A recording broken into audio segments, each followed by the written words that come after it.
Kuna jamaa nilimpea kazi ya security, alikuja kwa ofisi yangu ati anataka kazi. Hebu acha nimwangalia akilala. We, young man, you are sleeping. Young man, uko kazi kweli we? Uko kazi? Mkubwa. Uko kazi? Ulikuja kulala ama uko kazi?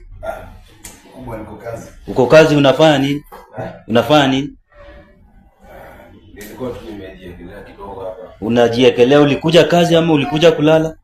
Pole mkubwa, pole. Pole aje? We, hebu simama. Hiyo ni kazi. Mkubwa, unajua nimechoka bwana, ngie mpatia nangi off bwana, hata kunipigia kelele. Ulikuja kufanya kazi ya off ama ulikuja kazi? Umenizoea mkubwa, sawa, kila wakati nalifuatilia. Sasa mbona umekuja kwa assignment yangu hii usiku sasa? Si nimekuja kuangalia kama uko kazi. Wewe kwenda bwana, mimi hata naweza acha hii kazi.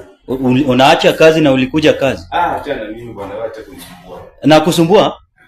Hata wewe hii kazi kama unataka bwana, hata sitaki. Na kusumbua na ulikuja kwa ofisi yangu kutafuta kazi. Shika hii info hata ununua kwa nini kazi. Toa haraka. Sitaki hata hii kazi. Au usikuje kwa ofisi yangu tena. Toa uende. Hata kunipigia kelele za kutoa meno. We, toa meno sahihi. Toa uende kwa nyumba. Haujui kazi yenye ilikuleta hapa. Fanya kazi ndio. Toa enda nipatie uniform. Unafikiria hii kazi pekee? We, toa uniform. Ulikuja kulala hapa? Young man, umekuja kulala? Acha kunipigia kelele, hata kama ni mkubwa nitakutoa meno. We, acha. Toa. Toa uniform bana, toa uniform. Wewe usinisukume hivyo bwana. Toa uniform.